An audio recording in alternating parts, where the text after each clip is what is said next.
Chapter number 5 સપુષ્પી વનસ્પતિઓની બાહ્યકર વિદ્યામાં આજનો જે topic આપણે ભણવો છે એનું નામ છે ફળ, ફ્રૂટ, ફળ.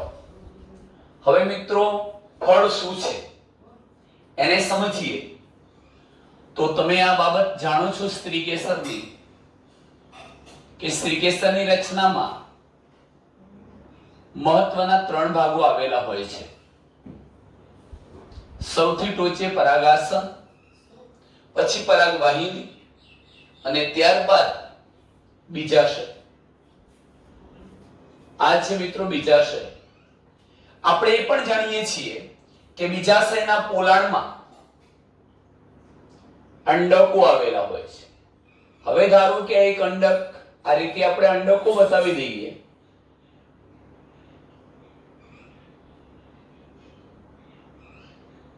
આગળના ચેપ્ટરોમાં આપણે ભણીશું કે જો આ અંડકની રચના જોઈએ તો અંડકની અંદર માદાજન્યુ અંડકોષ ઉત્પન્ન થાય છે. માદાજન્યુ અંડકોષ.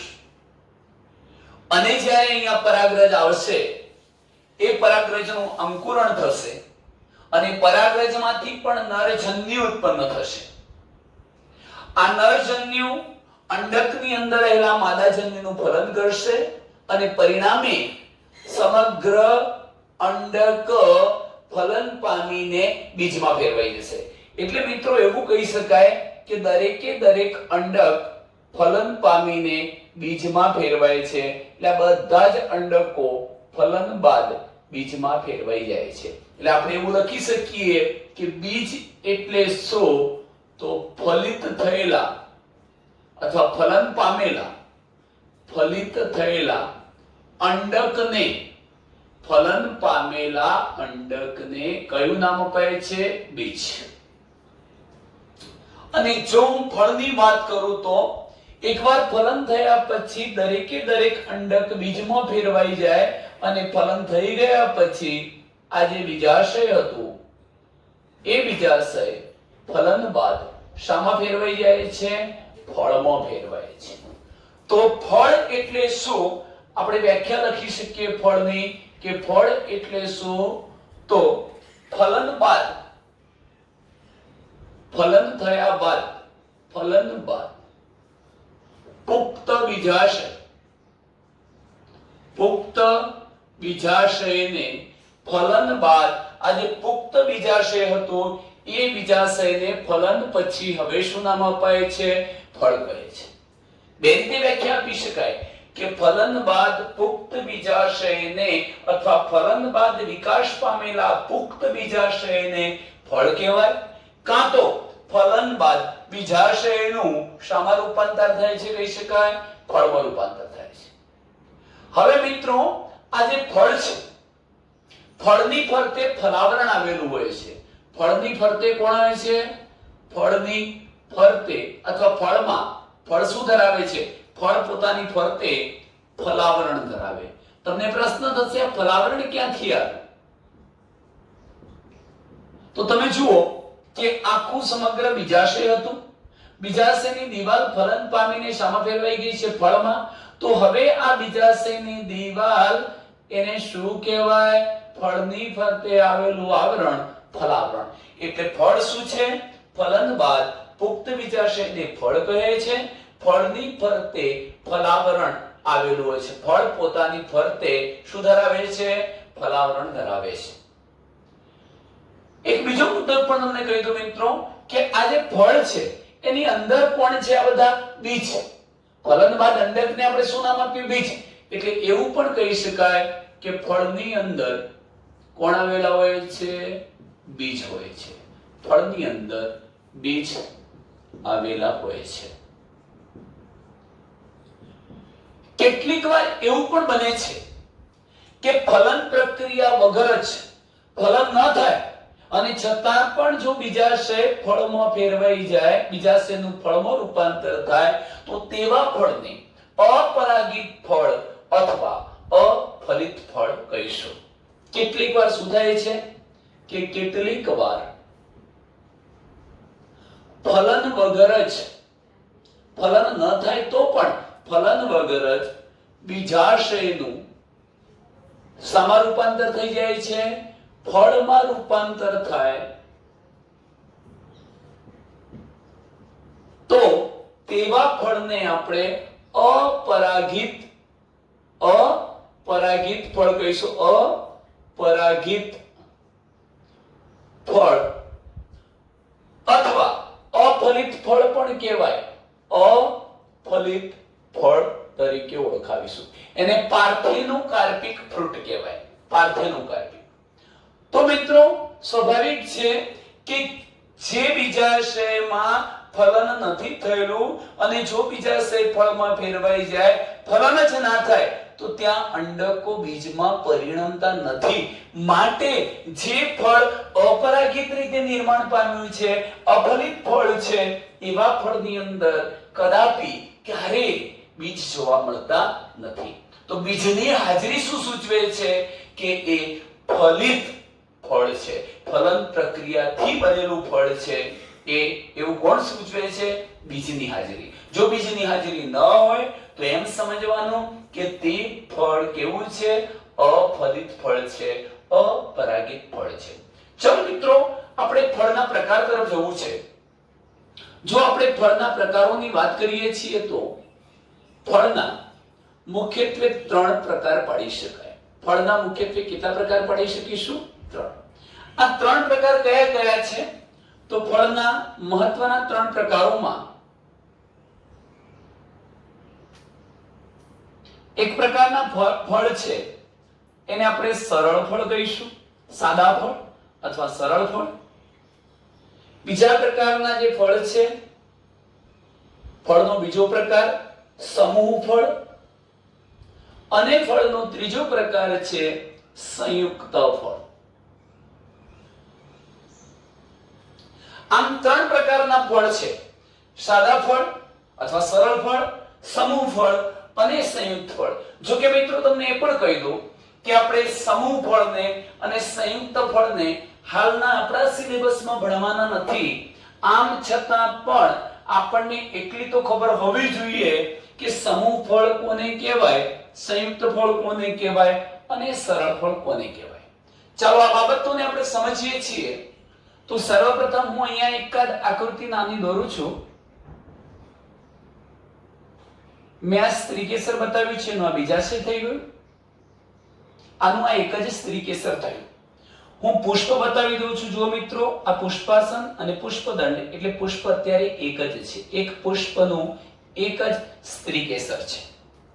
એક આ સ્થિતિ અથવા ઓર કરીને હું લખું છું કે ધારો કે હું આ પ્રકારે એક સ્ત્રીકેસર દોરું છું,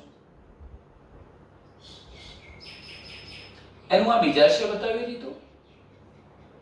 આ પુષ્પાસન પુષ્પદંડ બતાવી દીધું. પુષ્પ એક છે, સ્ત્રીકેસરનું બીજાશય તો એક છે, પણ સ્ત્રીકેસર એક નથી, જેમ કે 3-4 સ્ત્રીકેસર છે. તમે મિત્રો આગળ ભણી ચૂક્યા છો કે આવું જે સ્ત્રીકેસર જોવા મળ્યું. થોડું મિત્રો આપણે એને નાનું બતાવીએ તો આ રીતે બતાવીશું. જુઓ, ધ્યાન રાખો કે ધારો કે અહીંયાથી હું આ બીજાશય બતાવું છું. બીજાશય તો એક છે, પુષ્પ પણ એક, પરંતુ ઘટના શું થાય? અહીંયા સ્ત્રીકેસરની સંખ્યા એક કરતા વધુ છે. ત્યારે આપણે શું કહેતા હતા? બહુસ્ત્રીકેસરી સ્ત્રીકેસર. આ બહુસ્ત્રીકેસરી સ્ત્રીકેસરમાં જ્યારે બીજાશય એક જ હોય, કોમન હોય, એનો મતલબ બધા જ સ્ત્રીકેસરો એકબીજા સાથે જોડાઈ ગયેલા છે. તો હવે કન્ડિશન તમે વિચારો. મેં કહ્યું હતું કે ફલન પામીને આ બીજાશય શામાં ફેરવાઈ જાય છે? ફળમાં. ફલન પામીને બીજાશય શામાં ફેરવાઈ જાય છે? ફળમાં. એનો મતલબ આ ફળમાં ફેરવાયું, અહીં પણ ફળ બન્યું. આવા ફળને સરળ ફળ કહેવાય. વ્યાખ્યામાં સમજીએ. જે ફળનો ઉદ્ભવ એક સ્ત્રીકેસરી બીજાશયમાંથી થયો છે, જો સ્ત્રીકેસર એક જ છે, એક સ્ત્રીકેસરી બીજાશયમાંથી ઉદ્ભવેલું ફળ હોય. હવે આ ફળ જે બન્યું મિત્રો અહીંયા, એ ફક્ત એક સ્ત્રીકેસરી બીજાશયમાંથી ઉદ્ભવેલું છે. અહીંયા તમે જોઈ શકો છો, એક નહીં, બહુસ્ત્રીકેસરી બીજાશય કહેવાય આને. પરંતુ લખવું પડે બહુયુક્ત જોડાયેલા છે માટે બહુયુક્ત સ્ત્રી કેસરી બીજાશયમાંથી સર્જાયેલા ફળને પણ કેવું ફળ કહેવાય છે? સરળ ફળ. તો સરળ ફળનો મીનિંગ શું થયો? કે જે ફળ એક સ્ત્રી કેસરી બીજાશયમાંથી સર્જાયું છે કાં તો બહુયુક્ત સ્ત્રી કેસરી બીજાશયમાંથી સર્જાયું છે તે ફળને સરળ ફળ કહે છે. સારું, હવે આપણે ચર્ચા કરવી છે સમૂહ ફળની. સમૂહ ફળનો મતલબ શું થાય છે જુઓ. ધારો કે મેં એક સ્ત્રી કેસર બતાવ્યું છે, એક સ્ત્રી કેસર, હું એવું છે એની જોડે બીજું સ્ત્રી કેસર બતાવું છું અને ત્યારબાદ હું ત્રીજું. આવા મેં 3-4 સ્ત્રી કેસરો બતાવ્યા છે એવું વિચારી લો. આ બધા સ્ત્રી કેસરો 3-4 સ્ત્રી કેસરો બતાવ્યા, પરંતુ તમે જોઈ શકો છો કે હું પુષ્પાસન એક જ બતાવું છું અને પુષ્પદંડ પણ એક બતાવું છું. એનો મતલબ પુષ્પ તો એક જ છે, પુષ્પ એક છે અને આ એક પુષ્પ પર 1, 2 ને 3 સ્ત્રી કેસરો ગોઠવાયેલા છે એટલે બહુ સ્ત્રી કેસર ચક્ર થયું. અહીંયા તમામ સ્ત્રી કેસરો એકબીજાથી છૂટા છે એટલે બહુ મુક્ત સ્ત્રી કેસર થયું. બહુ મુક્ત, આ બહુ યુક્ત હતું, બહુ મુક્ત સ્ત્રી કેસર. અને હવે જુઓ કે એનું એક બીજાશય, બીજું, ત્રીજું જેટલા બીજાશય હતા બધા જ સામૂહિક રીતે ફળમાં પરિણમી ચૂક્યા છે. તો વ્યાખ્યા શું થાય? આ પ્રકારનું જે ફળ બન્યું એ શામાંથી બન્યું? બહુમુક્ત સ્ત્રી કેસરી બીજાશયોમાંથી, બીજાશયની બહુમુક્ત સ્ત્રી કેસરી બીજાશયોમાંથી, બહુવચનમાં બીજાશયોમાંથી સર્જાયેલા ફળને સમૂહ ફળ કહેવાય. એ પણ યાદ રાખજો કે અહીંયા દરેક બીજાશય ફલન પામીને ફલિકામાં ફેરવાય. ફલિકા, એક ફલિકા, બીજી ફલિકા, ત્રીજી ફલિકા, ફલિકાનો સમૂહ એટલે સમૂહ ફળ. તમે સીતાફળમાં જુઓ છો બેટા આવું. શામાં જુઓ છો? સીતાફળમાં. તો હું ઉદાહરણ આપું છું સમૂહ ફળનું. સીતાફળ. તો સીતાફળ શામાંથી સર્જાયેલું છે? બહુમુક્ત સ્ત્રી કેસરી બીજાશયોમાંથી સર્જાયેલા ફળને સીતાફળ કહેવાય. જેમાં દરેક બીજાશય ફલન પામીને ફલિકામાં ફેરવાયું. 1, 2, 3 આવી ઘણી બધી ફલિકાઓ ભેગી થાય છે, સમૂહ ફળ બનાવે છે સીતાફળ. ચાલો સંયુક્ત ફળની વાત કરું છું. સંયુક્ત ફળમાં એવું કહી શકાય, હું આ એક સ્ત્રી કેસર બતાવું છું, બીજું આ રીતે, ત્રીજું,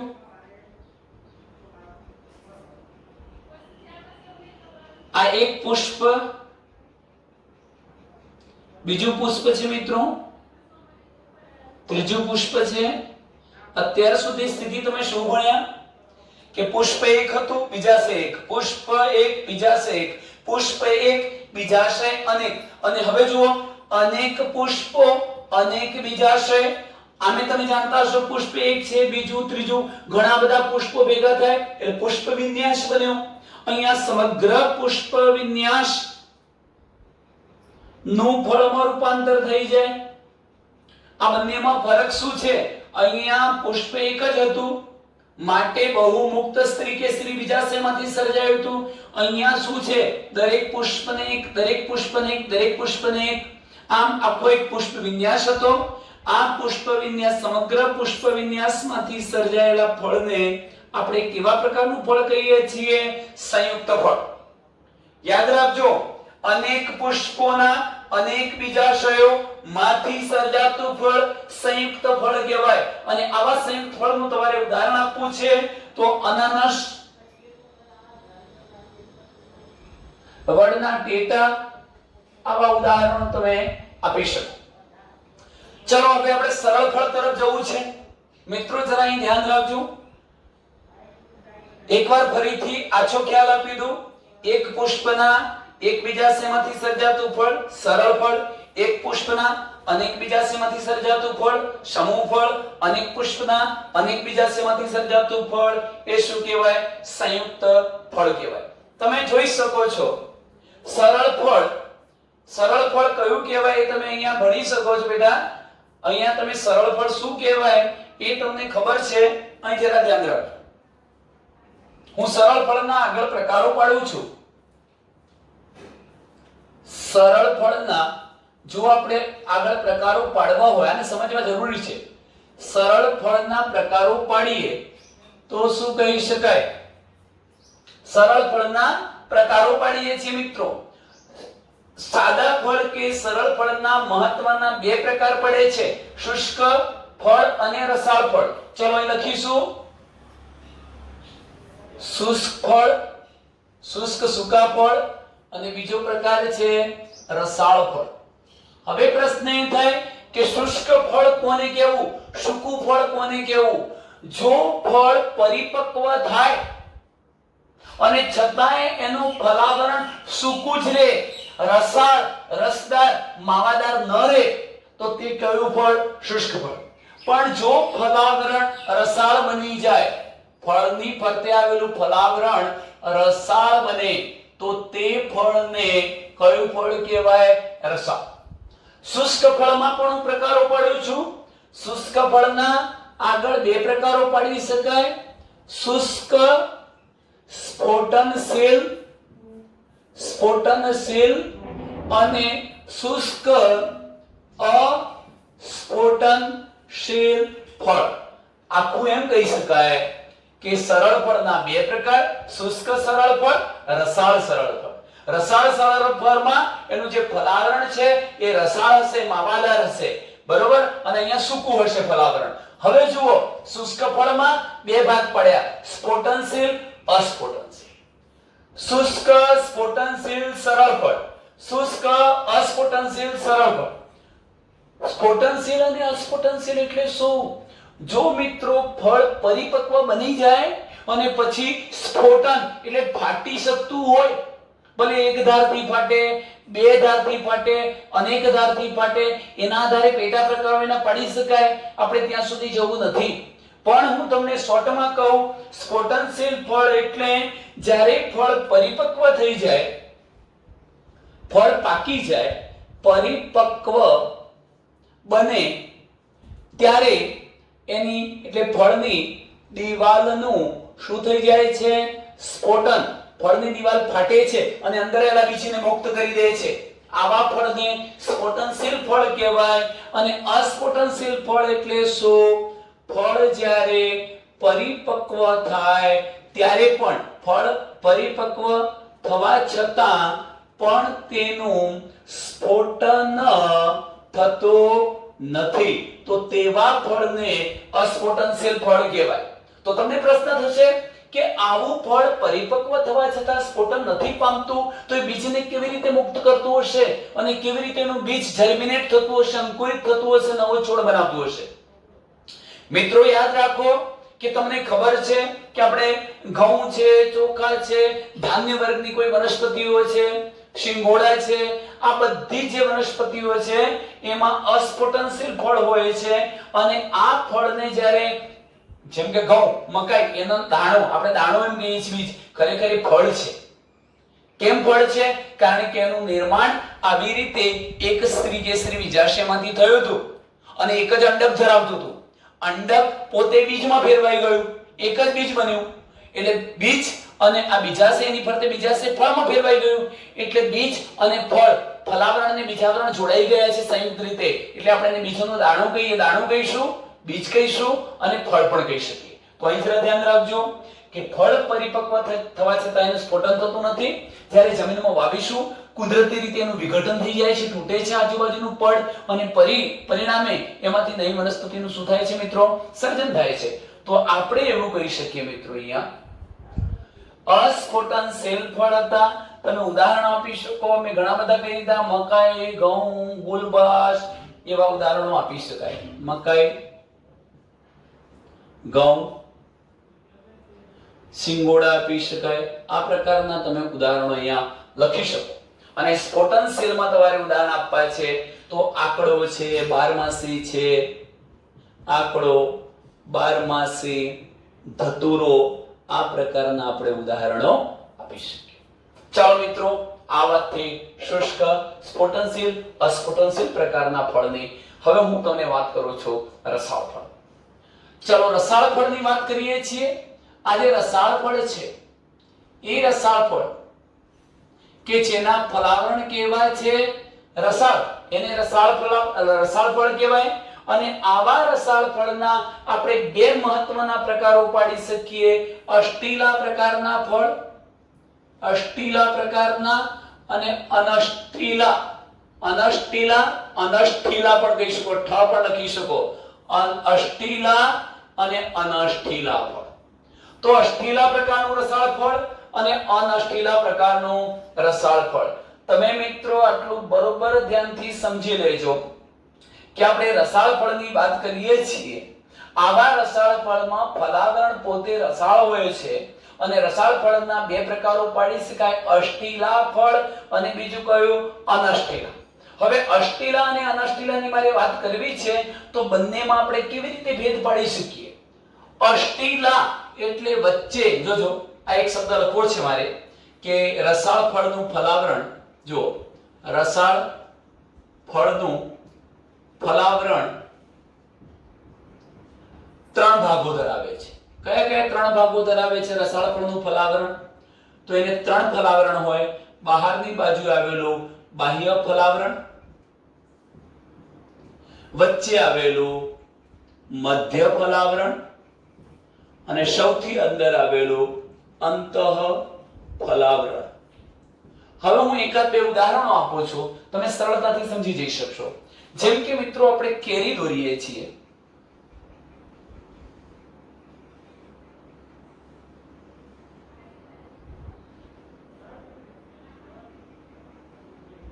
હું આ કેરી ફળ દોરું છું. હવે આ ફળ છે એની અંદર મિત્રો તમને ખબર છે, સમજો ધ્યાનથી, સૌથી બહારની બાજુ આવેલું આ ત્વચીય ચામડા જેવું જે સૌથી બહારનું આવરણ છે એ બાહ્ય ફલાવરણ છે. શું છે? બાહ્ય ફલાવરણ. અને ત્યારબાદ તમે સૌથી અંદરની બાજુએ જુઓ તો આ પ્રકારનો ગોટલો હોય છે. આ ગોટલો એ શું છે? એનું અંતઃ ફલાવરણ. અને બાહ્ય ફલાવરણ અને આ ગોટલો એટલે અંતઃ ફલાવરણની વચ્ચે આવેલો જે તમને રસદાર ભાગ દેખાય છે, જેને આપણે ખાઈએ છીએ, એ રસાળ જે ભાગ થયો એ બધું એનું શું છે? મધ્ય ફલાવરણ. મધ્ય ફલાવરણ. આમ જોજો કે રસાળ ફળનું ફલાવરણ રસાળ હોય છે, આખું સમગ્ર ફલાવરણ કહેવાય રસદાર. એના બે પ્રકાર, અષ્ટીલા અને અનષ્ટીલા. અનષ્ટીલામાં તમે કેરી છે, બોર છે, જો લખું છું અહીંયા. અનષ્ટીલામાં તમે કેરી, બોર, અષ્ટીલામાં, અનષ્ટીલામાં નહીં, અષ્ટીલામાં કેરી, બોર વગેરે તમે લઈ શકો. મિત્રો નાળિયેર પણ આવે, કેરી, બોર, નાળિયેર વગેરે. પણ નાળિયેરમાં શું ફેર છે તમને કહી દઉં કે નાળિયેરની અંદર તમને ખબર હશે, તમે જાણો છો મિત્રો કે આ પ્રકારનું, ધારો કે આ નાળિયેર છે, તો અહીંયા એક ભાગ છે. હવે તમને ખબર છે કે અહીં સફેદ ઘર કે માવો હોય છે, અંદર સફેદ ઘર કે માવો, અને ત્યારબાદ નારિયેળનું પાણી હોય છે. પણ આ એની ફરતે આવેલું જે કવચ છે એ જ એનું શું છે? અંતઃ ફલાવરણ. કયું ફલાવરણ છે? અંતઃ ફલાવરણ. પછી આ બહારનો જે ભાગ છે સૌથી બહાર, એ બાહ્ય ફલાવરણ છે. અને તમે જોઈ શકો છો જે તમને રેસાઓ દેખાવાના છે બધા, એ રેસાઓ શું છે? મધ્ય ફલાવરણ છે. તો આપણે એમ કહી શકીએ કે નાળિયેર એ પણ અષ્ટીલા ફળ છે. એમાં પણ ફલાવરણના ત્રણ પ્રકારો પડે છે. બાહ્ય ફલાવરણ ત્વચીય ચામડા જેવું, અંતઃ ફલાવરણ જે સફેદ ઘર કે માવો હોય છે એની ફરતે આવેલું સખત કવચ, એને આપણે અંતઃ ફલાવરણ, અને રેસામય જે ભાગ છે એને મધ્ય ફલાવરણ તરીકે આપણે ઓળખાવીએ છીએ. આમ નાળિયેરને પણ આપણે કેવા પ્રકારનું ફળ ગણી શકીએ? અષ્ટીલા ફળ ગણી શકીએ. હવે અનષ્ટીલા ફળ અને અષ્ટીલામાં શું ફેર છે? એમાં પણ બાહ્ય ફલાવરણ, મધ્ય ફલાવરણ અને અંતઃ ફલાવરણ એમ ત્રણ ફલાવરણ આવેલા હોય જ છે. પરંતુ ફેર એટલો છે કે ત્યાં બાહ્ય ફલાવરણ પાતળું ત્વચીય ચામડા જેવું હતું એવું જ, મધ્ય ફલાવરણ રસદાર અને અંતઃ ફલાવરણ કઠણ હોતું નથી. અહીં તો તમે જુઓ છો અંતઃ ફલાવરણ, આ જે ગોટલા જેવો ભાગ હતો એ કઠણ હતું. જ્યારે અનષ્ટિલા ફળમાં અંતઃફલાવરણ કેવું હોય છે? માસલ હોય છે, રસદાર હોય છે એમ કહી શકાય મિત્રો. એટલે ત્યાં કેવું હોતું નથી? કઠણ હોતો નથી. આના તમારે ઉદાહરણો આપવા હોય તો તમે આપી શકો. ટામેટા, નારંગી, આવા ઉદાહરણો આપી શકો. તો અહીં એક શબ્દ લખું છું. શબ્દ શું છે? કે જે અનષ્ટિલા ફળ છે, અનષ્ટિલા ફળ, એમાં શું ફેર છે?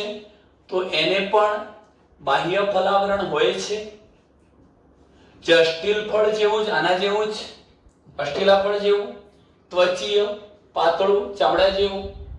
એને પણ મધ્ય ફલાવરણ હોય છે. એ મધ્ય ફલાવરણ પણ ખાઈ શકાય એવું, રસાળ, રસદાર. પરંતુ આ ફેર છે કે અંતઃફલાવરણ કઠણ હોતું નથી. કઠણ નથી હોતું. એ પણ કેવું હોય છે? રસાળ, રસદાર અથવા ખાઈ શકાય તેવું હોય છે. એવા ફળ, ટૂંકમાં ઘોટલો નથી હોતો મિત્રો. તમે જોયું હશે કે ટામેટા છે, નારંગી છે, એમાં આ પ્રકારના ઘોટલા હોતા નથી. ટામેટા, નારંગી વગેરેમાં અંતઃફલાવરણ કઠણ હોતું નથી. માટે આપણે એને અનષ્ટિલ પ્રકારનું રસાળ ફળ કહીશું. કયો પ્રકાર છે? સરળ રસાળ ફળ. તો ચાલો મિત્રો, આટલે સુધીની ચર્ચા આપણે કમ્પ્લીટ કરી છે. હવે એ પણ કહી દઉં કે નાળિયેરમાં મધ્ય ફલાવરણ તમને કેવું જોવા મળ્યું? રેશામય જોવા મળ્યું. રેશામય. અને આ નાળિયેર જેવા જે ફળ છે એનું નિર્માણ એક સ્ત્રી કેસરી ઉચ્ચસ્થ બીજાશયમાંથી થાય છે. હું લખું છું, આ ટૂંકો પ્રશ્ન યાદ રાખજો કે નાળિયેર જેવા ફળનું નિર્માણ શામાંથી થાય છે? એક સ્ત્રી કેસરી, એક સ્ત્રી કેસરી, અને પાછું બીજાશય કેવો? ઉચ્ચસ્થ બીજાશય, ઉચ્ચસ્થ બીજાશયમાંથી થાય છે. આનો મતલબ શું થાય? આવું એક જ સ્ત્રી કેસર છે, એક સ્ત્રી કેસરી બીજાશયમાંથી નાળિયેર બન્યું છે. હવે મિત્રો એ પણ યાદ રાખો, ઉચ્ચસ્થ બીજાશયનો મતલબ શું? તમે પરિજાય, અધોજાય અને ઉપરીજાય પુષ્પ ભણી ગયા. અધોજાય પુષ્પ, અધોજાય પુષ્પમાં શું હશે? બીજાશય ઉચ્ચસ્થ ઉપર હશે, તો અધોજાય પ્રકારનું પુષ્પ અને એક સ્ત્રી કેસરી બીજાશય વાળા પુષ્પમાંથી જે ફળ બન્યું છે એ કોણ છે? નાળિયેર. તો મિત્રો ફળ માટે આટલી માહિતી ઇનફ છે. હવે આપણે એના પછીના ટોપિક તરફ જઈ રહ્યા છીએ. આ ફળની ચર્ચા કરી. હવે આપણે ફળની અંદર આ જે બીજ છે એ બીજ શું છે, કેવી રીતે બન્યું છે એની આપણે ચર્ચા કરીએ છીએ. ચાલો મિત્રો, અહીંયા ફળ પછીનો ટોપિક બીજ છે. જો કે બીજની રચનામાં આપણે એકદળી બીજના લાક્ષણિક ઉદાહરણ તરીકે મકાઈનું બીજ ભણવું છે અને દ્વિદળી બીજના લાક્ષણિક ઉદાહરણ તરીકે આપણે વાલનું બીજ ભણવું છે. આમ વાલ બીજ અને મકાઈ બંને બીજની ચર્ચા કરીશું એટલે આપણો બીજનો ટોપિક મિત્રો પૂરો થશે. એમાંથી આપણે ફક્ત આજે એક જ બીજનો અભ્યાસ કરીએ છીએ અને તે છે દ્વિદળી વનસ્પતિનું બીજ સમજાવો, એટલે કે આપણે વાલના બીજની ચર્ચા કરીએ છીએ. તો અહીંયા સર્વપ્રથમ તો બીજ એટલે શું એ સમજી લઈએ. બીજ એટલે શું? અહીં જોઈ શકો છો મિત્રો, મેં તમને પહેલા જ વ્યાખ્યા આપી હતી કે ફલન બાદ અંડકો શામાં પરિણમી જાય છે? બીજમાં. એટલે એવું કહી શકાય કે ફલન બાદ અંડકો બીજમાં ફેરવાય છે. ટૂંકમાં ફલિત થયેલા અંડકને, ફલન પામેલા અંડકને બીજ કહે છે.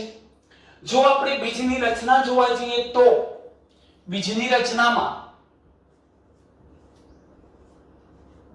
મહત્વના બે ભાગ આવેલા હોય છે.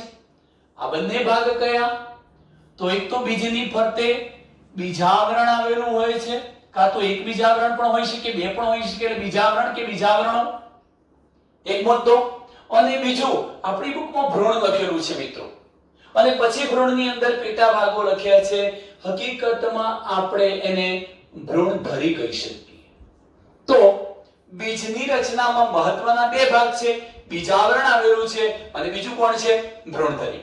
ચાલો બીજાવરણની તો હું વાત કરું છું, બીજની ફરતે આવેલા આવરણને બીજાવરણ કહેવાય. પણ ભ્રૂણધરીમાં કયા કયા ભાગોનો સમાવેશ થાય છે?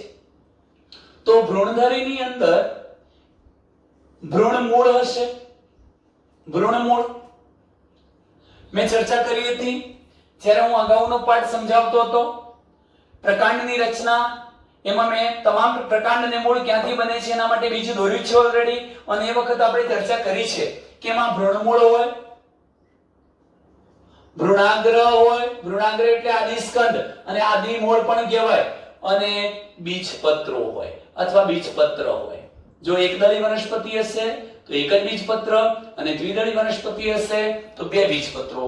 ટૂંકમાં બીજની રચના જોઈએ તો બીજમાં બીજાવરણ અને ભ્રૂણધરી આવેલી છે. ભ્રૂણધરીમાં ભ્રૂણમૂળ, ભ્રૂણાગ્ર અને બીજપત્રનો સમાવેશ થાય છે. હવે આપણે આજે જે બીજ ભણવું છે એ બીજ છે દ્વિદળી વનસ્પતિનું બીજ. લાક્ષણિક દ્વિદળી વનસ્પતિના બીજની રચના સમજાવો. બીજની રચના સમજાવો. જો હું દ્વિદળી બીજની વાત કરતો હોઉં તો એનું ઉદાહરણ આપણે લઈશું વાલનું બીજ.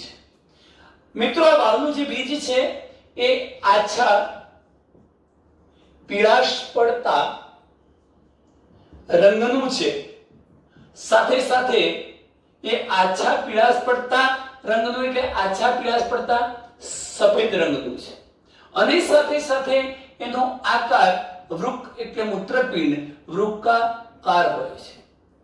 તો વાલનું બીજ આછા પીળાશ પડતા રંગનું અને કેવું હોય છે? વૃક્કાકાર.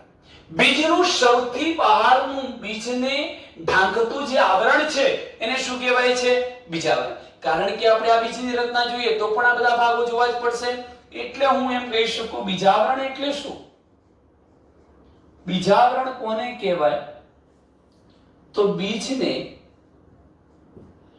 ઢાંકતું અથવા બીજને આવરતું સૌથી બહારની બાજુએ આવેલું સૌથી બહારનું આવરણ એને શું કહી શકાય? સૌથી બહારના આવરણને બીજાવરણ કહે છે.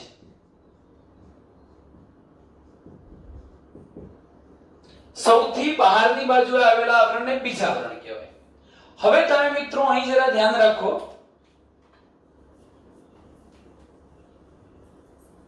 ટૂંકમાં લખી દઈએ છીએ કે બીજાવરણ એટલે શું? તો લખીશું મિત્રો કે બીજને આવરતો અથવા ઢાંકતો આવરણ એટલે બીજાવરણ. હવે આ દ્વિદળી વનસ્પતિ જે છે એટલે કે વાલ નામની વનસ્પતિ એ વાલ બીજમાં અથવા દ્વિદળી વનસ્પતિના બીજમાં બે બીજાવરણ આવેલા હોય છે. કેટલા હોય છે? બે. બે બીજાવરણો કયા? તો આપણે કહી શકીએ સૌથી બહારની બાજુએ આવેલું બાહ્ય બીજાવરણ અને અંદરનું અંતઃ બીજાવરણ. સામાન્ય રીતે મિત્રો આ બાહ્ય બીજાવરણ થોડુંક જાડું હોય છે, સાથે સાથે કઠણ હોય છે, અપારદર્શક. પણ અંતઃ બીજાવરણ એ પાતળું હોય છે અને સફેદ હોય છે, થોડુંક પારદર્શક હોય છે. આ અંતઃ અને બાહ્ય બીજાવરણ મોટા ભાગે એકબીજા સાથે જોડાઈ જાય છે. એટલે જ્યારે આપણે વાલના બીજને પલાળીને એના બીજાવરણને દૂર કરીએ છીએ ત્યારે આપણને એમ લાગશે કે આપણે એક જ બીજાવરણ દૂર કર્યું છે. હકીકતમાં એક બીજાવરણને પણ ચીપિયાની મદદથી અંદર તોડીને જોઈએ તો એમાં બે બીજાવરણો એકબીજા સાથે ભેગા મળી ગયેલા દેખાય છે. ચાલો મિત્રો, અહીં સુધીની વાત થઈ બીજાવરણની.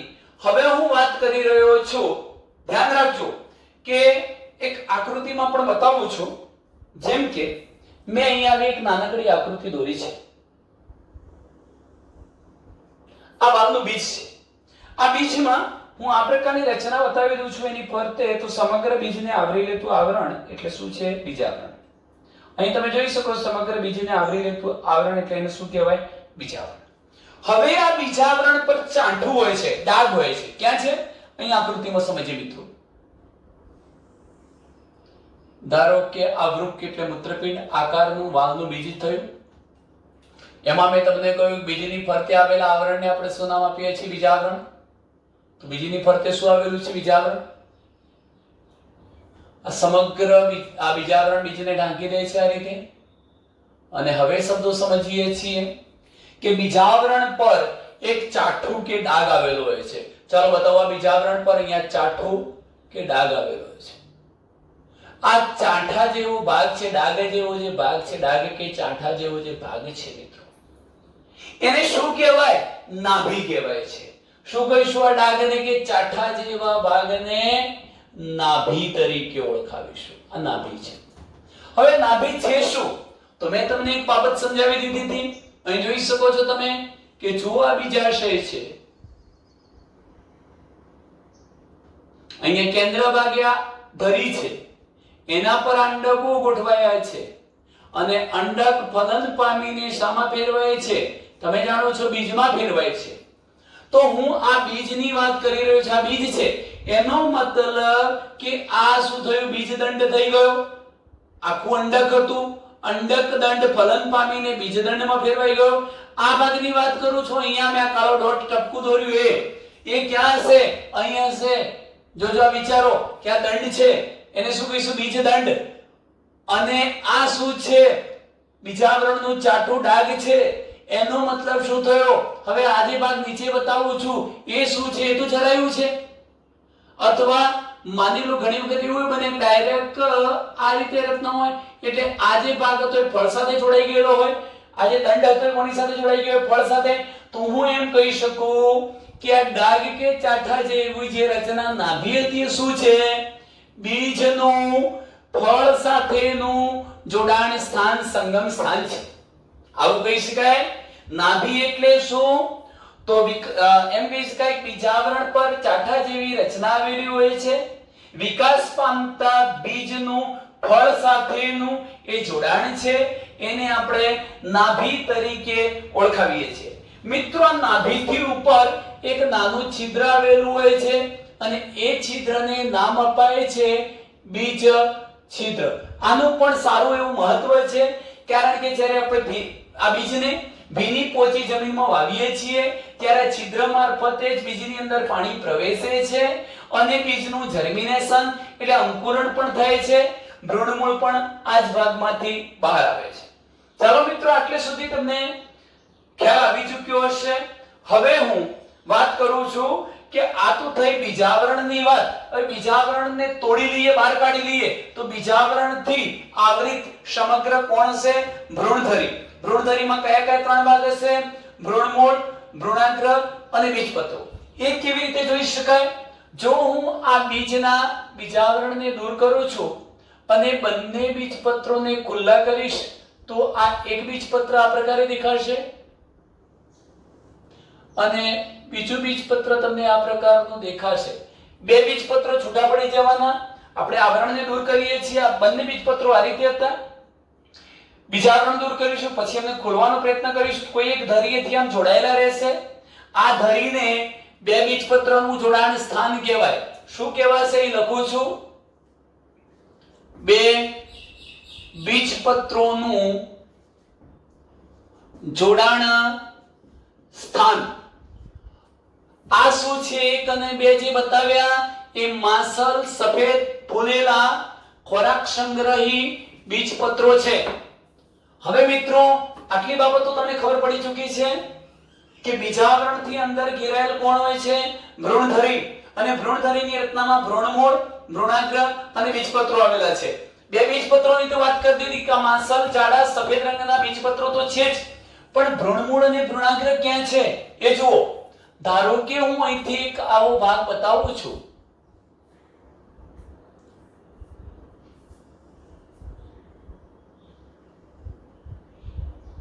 ચલો મિત્રો, અહીં જુઓ. આટલું તો તમને ખબર પડી જ ચૂકી છે કે આ શું છે? બે બીજપત્રોનું જોડાણ સ્થાન છે. આ તો બે બીજપત્રોનું જોડાણ સ્થાન થયું, પણ હું એની ઉપર આખો આવો ભાગ બતાવું છું. એમાંય જેટલો ભાગ હું ડોટેડ બતાવું છું, લાઇનિંગ વાળો, લાઇનેડ બતાવું છું, એ જે ભાગ છે એને મિત્રો શું કહેવાય? ભ્રૂણાગ્ર અથવા આદિસ્કંદ કહીશું. આ ભ્રૂણાગ્ર અથવા આદિસ્કંદ. હું નીચે પણ આ રીતે આટલો ભાગ હતો એમાંથી હું લાઇનેડ ભાગ બતાવું છું, આટલો લાઇન વાળો. આ જે ભાગ છે એને આપણે ભ્રૂણમૂળ કે આદિમૂળ કહીશું. હવે તમે વિચારી શકો છો, જુઓ કે બીજની રચનામાં સૌથી બહારની બાજુ બીજાવરણ હતું. જો બીજાવરણને દૂર કરીએ છીએ તો હવે બીજાવરણથી અંદરની બાજુ કોણ હશે? ભ્રૂણધરી. ભ્રૂણધરીમાં કોણ કોણ આવેલા છે? આ ભ્રૂણમૂળ આવેલું છે એક ભાગ, ભ્રૂણાગ્ર બીજો ભાગ, અને બે બીજપત્રો આવેલા છે. તો ટૂંકમાં બે બીજપત્રો જ્યાં જોડાયેલા હતા એ શું થઈ ગયું? બે બીજપત્રોનું જોડાણ સ્થાન. બે બીજપત્રો જ ગયા. ભ્રૂણાગ્ર ભ્રૂણમૂળ થી બનેલી આ સમગ્ર ધરીને શું કહેવાય છે? ભ્રૂણધરી કે ગર્ભધરી પણ કહી શકાય. ભ્રૂણધરી કે ગર્ભધરી. હવે મિત્રો તમને પ્રશ્ન થશે કે આ જે ભાગ મેં કોરો છોડી દીધો છે એ શું છે? તો ભ્રૂણાગ્ર અને બે બીજપત્રના જોડાણ સ્થાન વચ્ચેનો આ જે ટપકા લાલ ટપકાયુક્ત મેં ભાગ બતાવ્યો છે એ શું છે? એને ઉપરાક્ષ કહેવાય. અને હું આ બે બીજપત્ર નું જોડાણ સ્થાન અને ભ્રૂણમૂળ વચ્ચે ટપકાયુક્ત અત્યારે ભાગ બતાવી રહ્યો છું. આટલા ભાગને એને શું કહેવાય છે? અધરાક્ષ કહેવાય છે. શું કહેવાય? અધરાક્ષ. હવે મિત્રો જ્યારે આવા બીજને આપણે જમીનમાં વાવીએ છીએ, ધારો કે આ બંને ખુલ્લા બતાવ્યા છે, મેં આખું આ બીજ બતાવી દીધું. આ બીજની અંદર જ બે બીજપત્રો બધું સમાઈ ગયેલું છે. એ બીજી છિદ્ર પણ છે, એને હું આ રીતે બતાવી દઉં. બે બીજપત્રોનું જોડાણ સ્થાન,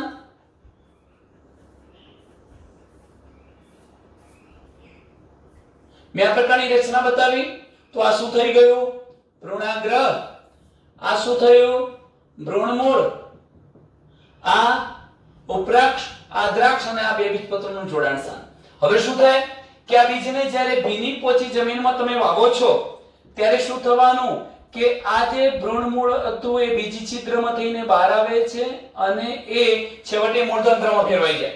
એનો મતલબ કે બીજના ભ્રૂણમૂળમાંથી મૂળતંત્ર બને છે. એનામાંથી કોણ બનવાનું? મૂળતંત્ર. બીજના ભ્રૂણાગ્રવાળા ભાગમાંથી પ્રરોતંત્ર એટલે પ્રકાંડવાળો ભાગ બનવાનો. શું કહીશું? પ્રરોતંત્ર બને છે. અને આ રીતે બીજનું અંકુરણ થતા નવી વનસ્પતિનું સર્જન સર્જાય છે. હવે મિત્રો જરા આટલું વિચારી લો કે બીજાવરણની અંદર ભ્રૂણ અથવા ભ્રૂણધરી, બીજાવરણની અંદર ભ્રૂણધરી કયા કયા ભાગો ધરાવે છે? ભ્રૂણમૂળ, ભ્રૂણાગ્ર અને બીજપત્રો ધરાવે છે. બીજપત્રો શું છે? તો આ બીજપત્રો એ મેં તમને અગાઉ જ કહી દીધું હતું કે માંસલ એટલે જાડા છે. એમાં સંચિત ખોરાક દ્રવ્યો આવેલા હોય છે. તેઓ સંચિત ખોરાક દ્રવ્યથી ભરેલા છે.